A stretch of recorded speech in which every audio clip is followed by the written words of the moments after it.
The rain had already started when they found my body in the East Wing's tower room. I remember the sound of my mother's footsteps, not running toward me, but away.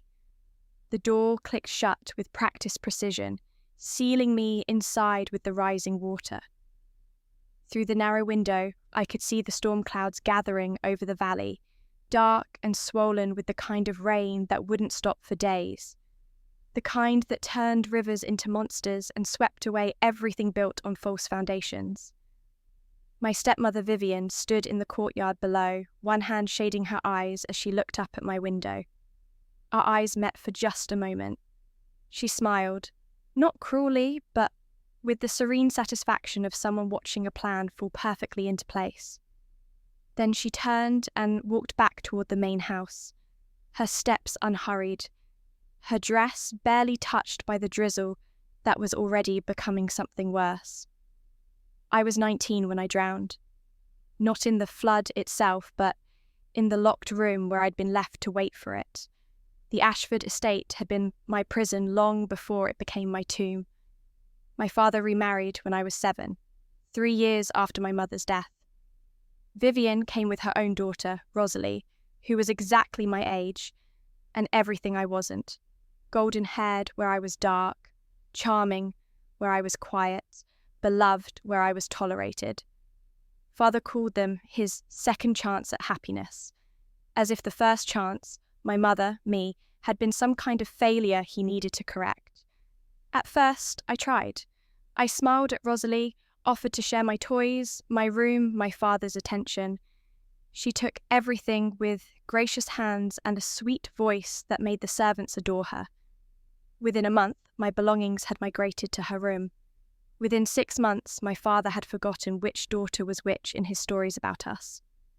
Within a year, I had learned to stay silent. Vivienne was subtler than the stepmothers in storybooks. She never struck me, never screamed. She simply rearranged reality. When I excelled at piano, she hired a better teacher for Rosalie. When I won the school essay competition, she framed Rosalie's participation certificate and hung it in the main hall, while my trophy went into a box in the attic. When I turned 16 and father mentioned updating his will, Vivienne suggested that since Rosalie was more involved in the family business, perhaps she should receive the larger inheritance. Father agreed. He always agreed with Vivienne. By 18, I had become invisible in my own home. The servants called me Miss Helena, but took their orders from Rosalie. My opinions at family dinners were met with polite smiles and immediate subject changes. My birthday passed unmentioned while Rosalie's was celebrated with elaborate parties. I told myself it didn't matter. I told myself I would leave when I turned 20, take my mother's small trust fund, and build a life somewhere else. Then came the summer of the flood warnings. Do you know some words? Meteorologists had been predicting it for weeks. An unprecedented storm system that would dump months of rain in a matter of days. The valley where our estate sat was particularly vulnerable. It had flooded before a century ago, destroying half the old manor. Father dismissed the warnings. Modern drainage systems, he said. We're perfectly safe. Vivienne, however, paid attention. I noticed her sending Rosalie to stay with relatives in the capital. I noticed her moving valuable artwork to the upper floors. I noticed her studying the old flood maps in Father's library, her finger tracing the areas most likely to be submerged. I should have noticed what else she was planning. 3 days before the storm was due to hit, Vivienne called me to her sitting room. She was reviewing household accounts, her reading glasses perched on her nose, looking every bit the concerned estate manager. "Helena, darling," she said, and I should have known something was wrong. She never called me darling. "I need your help with something. You know that charity initiative we've been working on? The shelter for displaced families?" I nodded.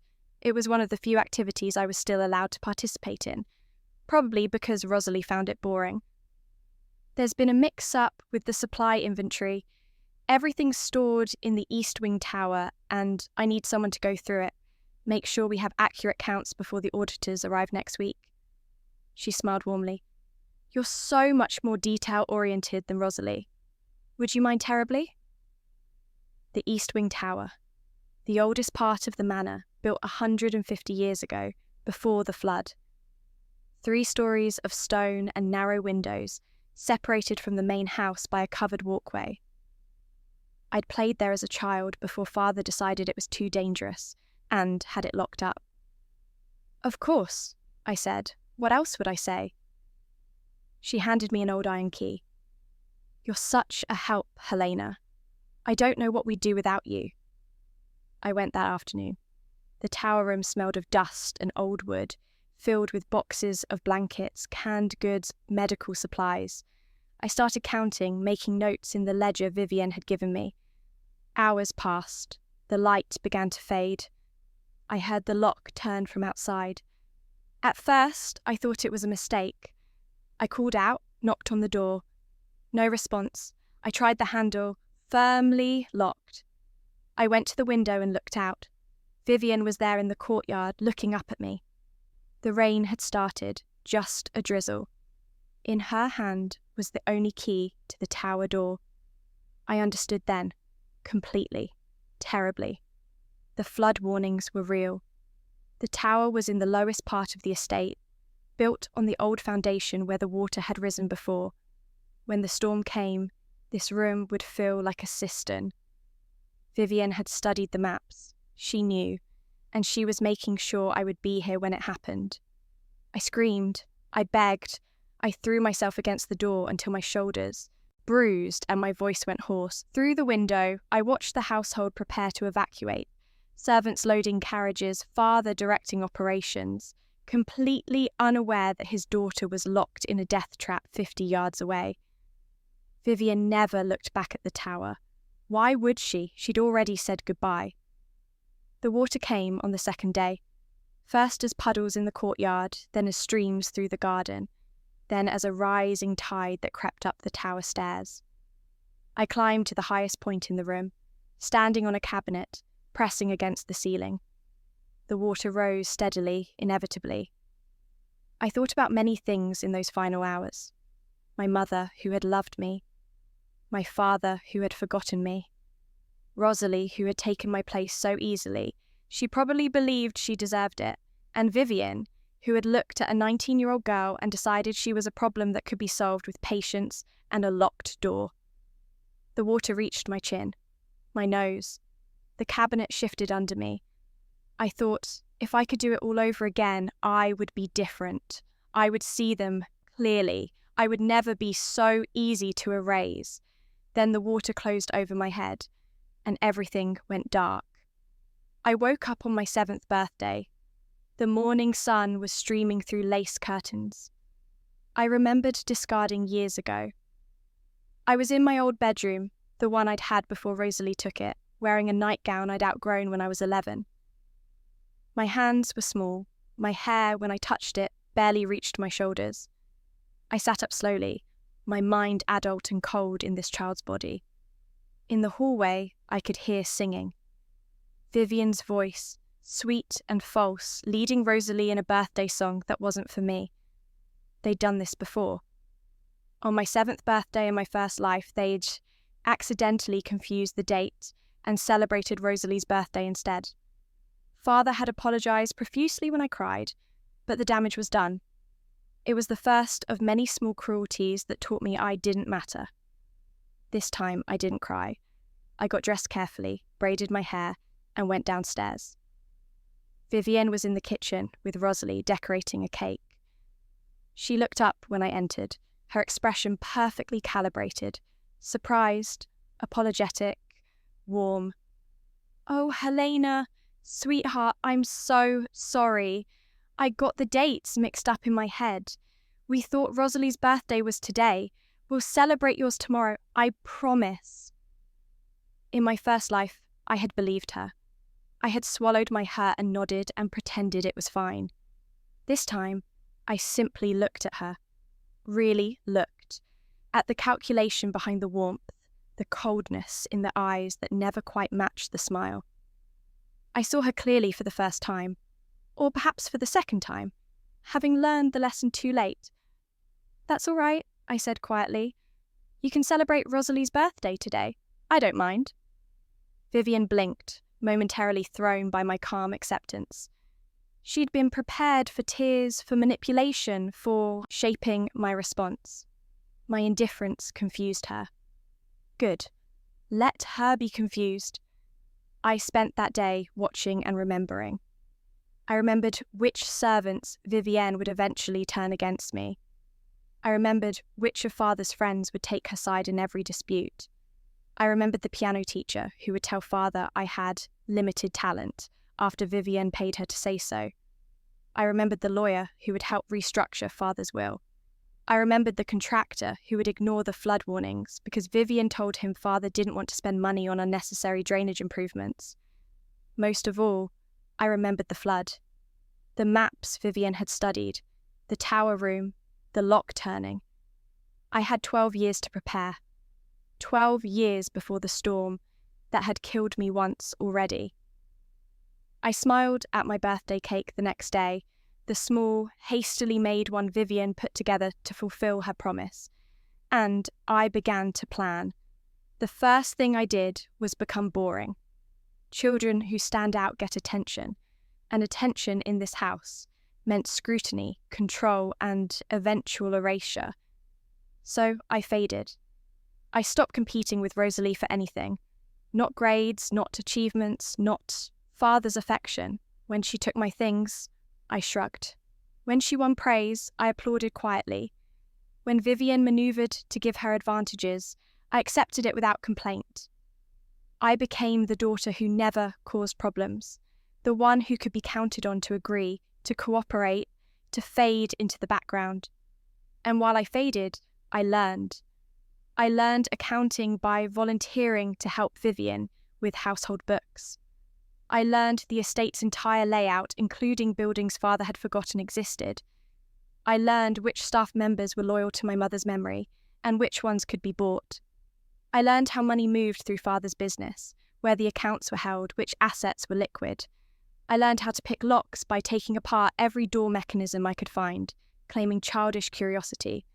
By the time I was 12, I could access every room in the manor, including Father's study and Vivienne's private office. By 14, I had copied every important document in the house: wills, deeds, account numbers, passwords, contracts. I stored them in waterproof containers in places I knew would survive a flood. By 16, I had taken my mother's small trust fund, the one thing Vivienne couldn't touch, and invested it carefully through an account Vivienne didn't know existed. That money grew quietly, steadily, becoming my escape route and my leverage. And through it all, I studied Vivienne. I watched how she manipulated Father, how she positioned Rosalie, how she slowly, methodically erased my place in the family while making it look like natural evolution. She was brilliant at it, really. A master at making her cruelty look like kindness, her theft look like fair distribution. I learned from her every trick, every manipulation, every subtle way she bent reality to her will. And I noticed something she didn't know I could see. She was afraid. Not of me, I was too insignificant to fear, but of losing everything she'd gained. Her marriage to Father was her security, but Father's business was failing. Slowly, hidden behind creative accounting and optimistic projections, the Ashford fortune was draining away. Vivienne knew. She had been quietly securing assets in Rosalie's name, building a safety net for when everything collapsed. The flood, I realised, wasn't just about removing me. It was about insurance money, about consolidating assets, about making sure that when the financial house of cards fell, she and Rosalie would be safely positioned to claim everything.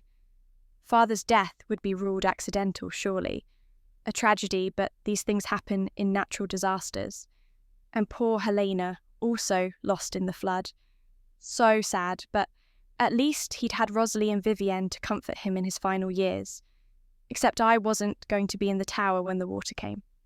And neither was Vivienne going to get what she'd planned. The summer I turned 18, I made a phone call from a payphone in town.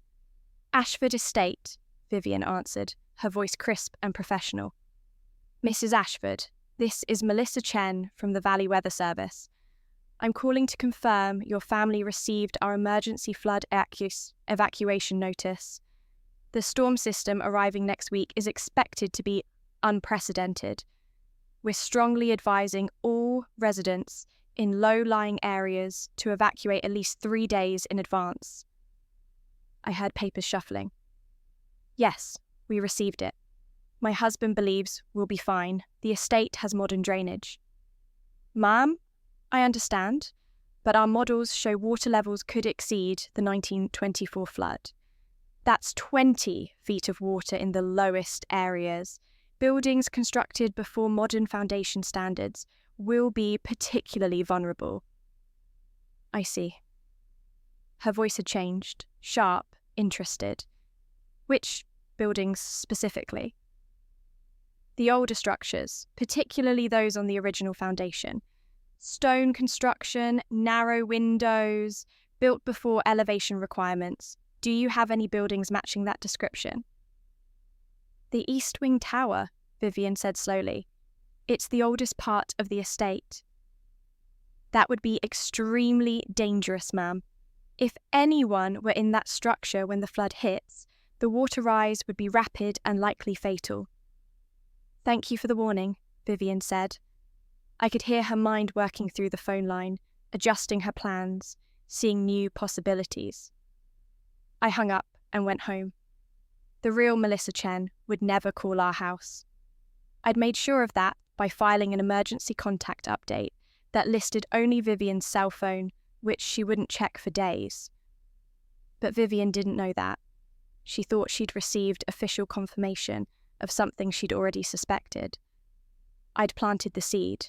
Now I just had to make sure it grew exactly where I wanted it. 2 weeks.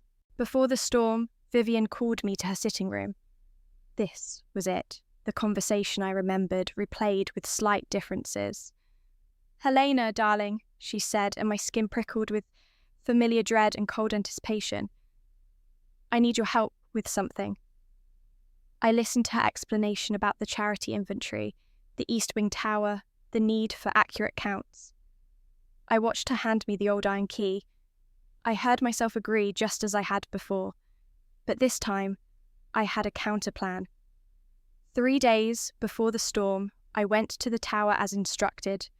I counted inventory, made notes, played my part perfectly. But I also did something else. I left the window unlocked, and I hid a nanny in the storage room. Her name was Patricia, a woman Vivienne had hired 6 months ago to help with household management.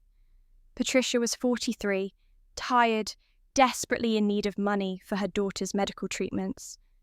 She was also, by pure coincidence, almost exactly my height and build. In dim light, from a distance, we could be mistaken for each other. "I don't understand," Patricia said when I'd explained what I needed. "You want me to stay in the tower during the evacuation?" "Just for 1 day," I said. "You'll be perfectly safe. The water won't reach this high, and I've left the window unlocked. You can climb out whenever you want. But I need Mrs. Ashford to think I'm here." "Why would you want that?" "Because she's planning to leave me locked in here during the flood." I met her eyes steadily. "And I want her to think she succeeded." Patricia stared at me. "That's murder." "Yes. She's your stepmother." "I know." Patricia looked around the tower room, at the sturdy door, the narrow window, the stone walls that would trap water like a well. She thought about her daughter's medical bills. She thought about the generous payment I'd offered. More money than she'd make in 2 years. "You're sure I'll be safe?" "Completely. The window's unlocked. You can leave whenever you want. Just wait until after the evacuation. Wave at the window once or twice so anyone watching sees movement. Then climb out and head to safety. The storm won't hit for another 2 days after that." She agreed. She didn't want to, but she needed the money. And I could see her telling herself it was harmless, really. Just a strange game between a girl and her stepmother. She didn't want to think about what it meant that I was so calm, so prepared. I didn't tell her everything. I didn't tell her that Vivienne would make sure the door was locked. I didn't tell her exactly when to leave or how to reach the main road safely. I didn't tell her that Vivienne's plans required a body to be found eventually, proof that tragic Helena had been trapped and drowned. I didn't tell her that I'd chosen her specifically because she looked like me, because she was expendable in Vivienne's eyes, because her disappearance could easily be explained as someone who'd fled their depths. I didn't tell her because I needed her to play her part authentically. Fear has a smell, a sound. It had to be real. She had to believe until the very end that she could save herself. The evacuation began 2 days before the storm. Father supervised the removal of valuables, completely unaware that his daughter was supposedly locked in the tower. Vivienne had done her work perfectly. He thought I'd already left with Rosalie days ago, heading to the capital to help with preparations there. I watched from my hiding spot in the old carriage house, the one structure Vivienne had never bothered to check because she thought it had burned down years ago. I'd restored it secretly, made it weatherproof, stocked it with supplies. From its dusty window, I could see the entire estate. I watched Vivienne walk to the tower at dusk, checking the lock, looking up at the window where Patricia's shadow moved behind the curtain. I saw her smile, that same serene, satisfied smile I remembered from my death. The rain started that night. By morning, the courtyard had puddles. By afternoon, streams ran through the garden. Father finally agreed to leave, his face grey with worry about his property, his fortune, his legacy. Vivienne packed the last of the valuables into their car, every movement efficient and calm. Patricia appeared at the tower window once, briefly. She waved, just as I'd instructed. From the courtyard, in the rain, she looked like me. Same heights, same dark hair, same white dress. Vivienne saw her. I watched Vivienne's face as she registered the movement, the confirmation that her victim was exactly where she'd left her. Then they drove away. I waited an hour to be sure, then left my hiding place. The water was ankle-deep in the lower gardens now, rising steadily. The storm was intensifying, exactly as predicted. I waded to the tower and climbed to the window. It was locked. From inside, I could hear Patricia screaming. "Helena! Helena! The window, you said it would be unlocked. The door's locked too, I can't get out. Helena!" I stood there in the rain, water soaking through my clothes, and listened to her panic. I remembered this feeling, the absolute terror of being trapped, of watching water rise, of realizing no one was coming. "Helena, please, please, my daughter, I have a daughter, you have to—" "I know," I said quietly, though she couldn't hear me over the storm and her own screaming. I reached into my pocket and pulled out a key. Not the original iron one, Vivienne had that. But I'd made copies years ago when I'd first learned to pick locks. I could open the door. I could save her. I stood there for a long moment, feeling the rain on my face, watching Patricia's desperate shadow in the window. Then I put the key back in my pocket and walked away. The flood lasted 3 days. Water levels reached 23 feet in the lowest areas, exactly as the weather service had predicted. The East Wing tower was submerged to the second-story windows. When the water receded, they found Patricia's body in the tower room, trapped and drowned, wearing my white dress. The police ruled it an accident, a tragic case of someone being in the wrong place at the wrong time, likely seeking shelter and becoming trapped when the flood rose faster than expected. They identified her as Patricia Miller, household employee. Poor woman, such a shame, probably panicked and couldn't find her way out. No one questioned why the door had been locked from the outside. No one wondered why she'd been wearing my dress. And everyone accepted that I, Helena Ashford, had left the estate days before the storm, safe in the capital with my stepsister Rosalie. Everyone except Vivienne. I returned to the estate 2 weeks after the flood, when the clean-up efforts were well underway. The main house had survived with minor damage. The East Wing tower stood empty, water-stained, waiting to be condemned. Father embraced me when I arrived, actually looking at me for the first time in years. "Thank God you're safe," he said. "When we heard about Patricia, we thought, if you had been here." "But I wasn't," I said gently. "I was with Rosalie, remember?" Vivienne was watching from the doorway. Her face was perfectly composed, but her hands were shaking. She knew. She knew I should have been in that tower.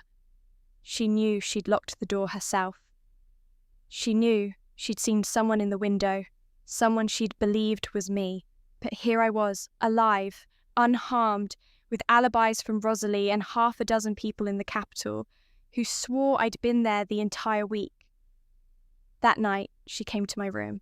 The door clicked shut softly behind her. "How?" she said simply.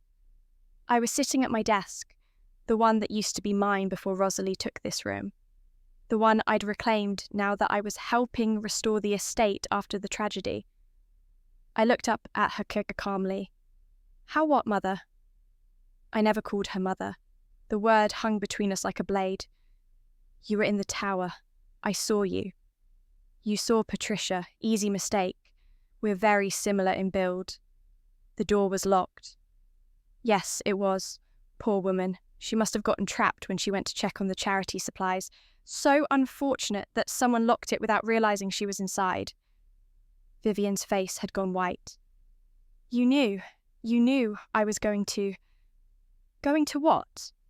I tilted my head. Leave me to drown? Lock your stepdaughter in a tower during a flood. That would be murder, Mother. Are you confessing to murder? It was you, she whispered. You switched places. You let her die. I was in the capital. I have witnesses. You, on the other hand, were the last person to check that tower. You had the only key? I paused. Well, the only key anyone knows about. She grabbed my desk, steadying herself. You can't prove anything. Neither can you. I stood up, and for the first time in either of my lives, I was taller than her, stronger. But here's what I can prove. Father's business is failing. The flood insurance won't cover half the damage because you convinced him not to update the policy. And I have documents, lots of documents, showing how you've been moving assets into Rosalie's name for years, preparing for bankruptcy. That's just estate planning. Is it? Because I also have records of the contractor you paid to ignore flood warnings. The insurance adjusters might find that interesting when they investigate whether the damage could have been prevented. And the police might wonder why you were so insistent on checking the tower personally the day before the evacuation. Vivienne's expression shifted through anger, calculation. I could see her mind working, looking for angles, for leverage, for ways to regain control. What do you want? She finally asked. I want you to leave. Tonight. Take Rosalie and go to the capital, to your sister's house. Tell Father it's temporary, that you need time to recover from the trauma. Never come back. And if I don't, then I'll tell Father everything. About the money you've stolen, the fraud you've committed, the contractor you bribed. I'll show him the maps you studied, the insurance policies you manipulated. I'll explain how Patricia ended up in that tower wearing my dress. I smiled. I won't mention that I knew about your plans. I'll just be the concerned daughter who discovered her stepmother's crimes while trying to help with estate restoration. Would he believe? She stared at me for a long moment.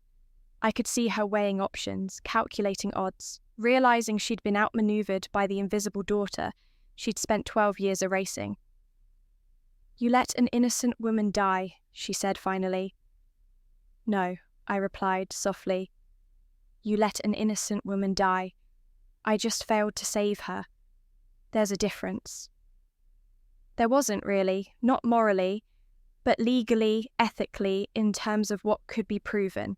Yes, there was a difference. a gulf wide enough to stand in without drowning. Vivienne left that night. She told father it was temporary, that she needed space to process the trauma of the flood and Patricia's death. She took Rosalie, most of the jewellery she'd accumulated, and enough money from the household accounts that father noticed, but not enough that he questioned it. She never came back. Father died 2 years later, quietly, of heart failure. By then, I'd helped him restructure his business, saved what could be saved, and arranged for a dignified downsizing. He never knew how close he'd come to complete financial ruin. He never knew what Vivienne had planned. He never knew his daughter had died once already in a locked tower. In his will, he left everything to me. There was a small trust for Rosalie, established before Vivienne could protest. No mention of Vivienne at all. I attended his funeral in black, composed and dry-eyed. Rosalie was there, looking lost without her mother's guidance. She'd never known how to exist without someone telling her she was special. "I'm sorry about father," she said awkwardly, approaching me at the wake. "Thank you." "Helena, about everything that happened. I didn't know. Mother never told me." "I know," I said, and I did. Rosalie had been a weapon, not a conspirator. A golden child shaped and wielded by a woman who understood the power of replacement. You weren't responsible for her choices. "Will you?" She hesitated. "Will you help me?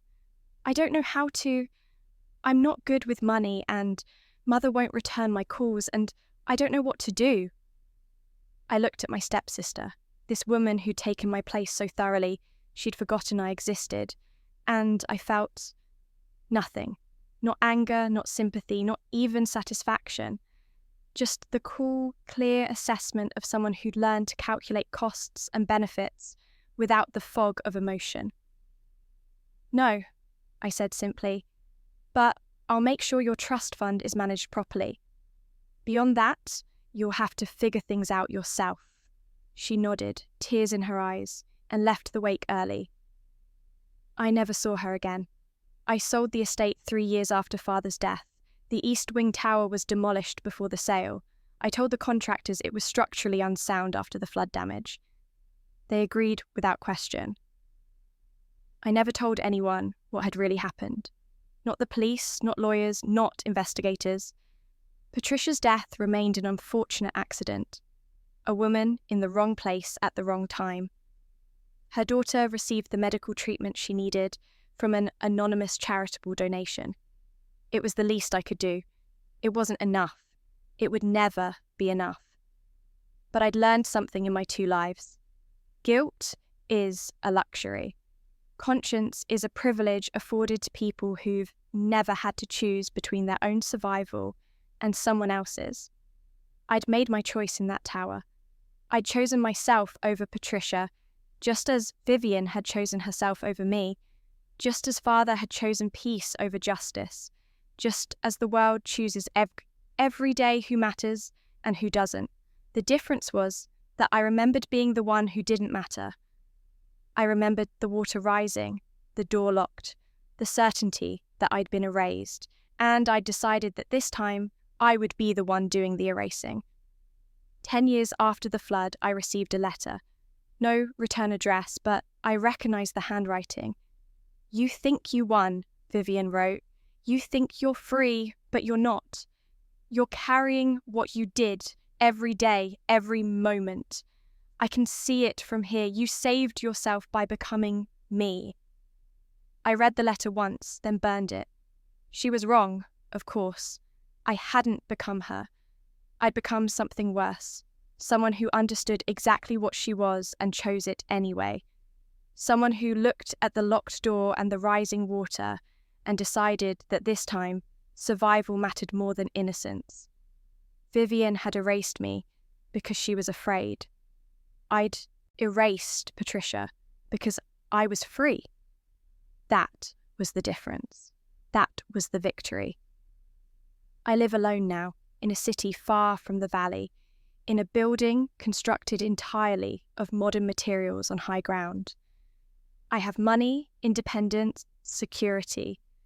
I have a life I built with my own hands, using tools I learned from the woman who tried to kill me. Sometimes, late at night, I dream about the tower. But it's never me standing in the rising water.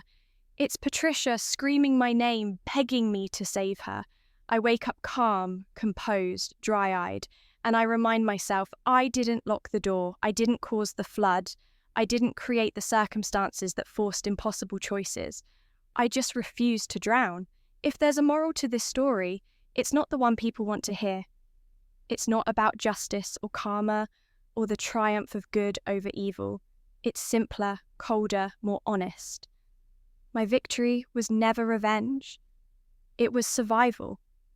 And survival, I learned, isn't about being better than the people who hurt you. It's about being willing to do what they wouldn't expect. The water rose. The door stayed locked. And I walked away. Not because I was strong or brave or righteous, but because I understood finally the only lesson that mattered. In the end, you save yourself, not by being good, but by being willing to pay the cost of freedom. Patricia paid my cost, Vivienne paid hers, and I pay mine, in dreams and silence and the knowledge that I am alive because I chose to let someone else drown. I don't ask for forgiveness. I don't deserve it. I simply refuse to apologize for surviving. The flood took everything once. I made sure it never would again. And if that makes me a monster, well, at least I'm a breathing one.